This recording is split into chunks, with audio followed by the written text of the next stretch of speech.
নমস্কার বন্ধুরা, the nature and god YouTube চ্যানেলে আপনাদের সকলকে স্বাগত। বন্ধুরা, আজ আমরা আলোচনা করব লাউ গাছ জৈব পদ্ধতিতে কীভাবে বসাতে হয়, লাউ গাছের পরিচর্যা, লাউ গাছের ফলন বৃদ্ধি এবং লাউ গাছের রোগ প্রতিরোধ জন্য কী কী কীটনাশক আমরা ব্যবহার করব। বন্ধুরা, লাউ একটি অত্যন্ত সুস্বাদু একটি সবজি। বর্তমানে যুগে এর প্রচুর বাজার রয়েছে এবং চাষিরা এই লাউ চাষ করে প্রচুর পরিমাণে লাভবান হচ্ছে। ভিটামিন এ সমৃদ্ধ এই সবজিটি বর্তমানে বিশাল বাজার রয়েছে। আমরা চাইলে লাউ সম্পূর্ণ জৈব পদ্ধতিতে চাষ করতে পারি। বন্ধুরা, শুধুমাত্র 2 বছরের পুরনো গোবর সার ইউজ করে আপনারা খুব ভালো পরিমাণে রেজাল্ট পেতে পারেন। যারা বাড়ির আঙিনায় অথবা ছাদে লাউ গাছ লাগাতে চান তাদের আমি অবশ্যই সাজেস্ট করব সম্পূর্ণ জৈব পদ্ধতিতে লাউ চাষ করুন এবং রেজাল্ট আপনারা চোখের সামনে দেখতে পাচ্ছেন। এটি আমার একটি 60 দিন বয়সের লাউ গাছ। দেখুন বন্ধুরা, কী পরিমাণে তেজ নিয়েছে গাছটিতে। শুধুমাত্র আমরা এটিতে গোবর সার ইউজ করেছি। গাছটিতে প্রচুর পরিমাণে কচি কচি ডগ ছেড়েছে এবং প্রচুর ফুল সেট হয়েছে, ফল সেট হয়েছে, ফল বড় ফল ছোট ফল।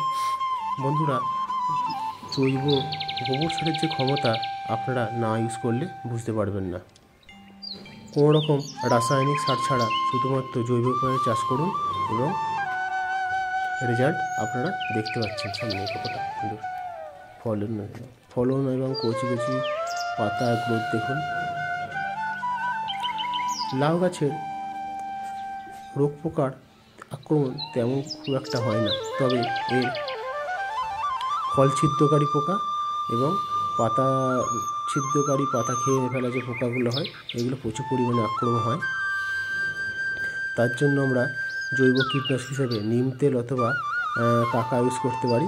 এছাড়া ডিটারজেন্ট পাউডার 1 গ্রাম এবং সামান্য পরিমাণে শ্যাম্পু মিক্সিং করে বিকেলের দিকে যদি স্প্রে করি তো আমরা এর প্রতিকার পেতে পারি। লাউ গাছের আর কোনো রকম পরিচর্যা করতে হয় না।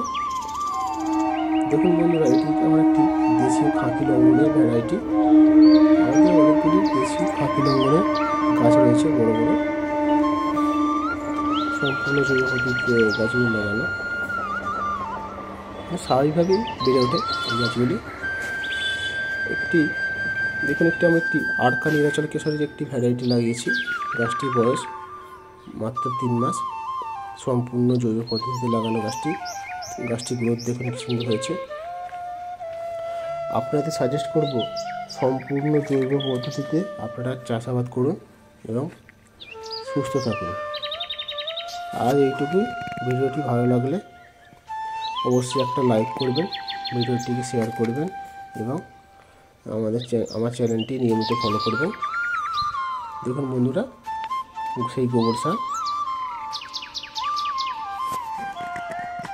দেখুন লাউ গাছটি কীরকম গ্রোথ নিয়েছে এবং গোড়াটি দেখুন। তো আজ এইটুকুই। সবাই ভালো থাকবেন। ভিডিওটি অবশ্যই লাইক করবেন, চ্যানেলটি সাবস্ক্রাইব করবেন।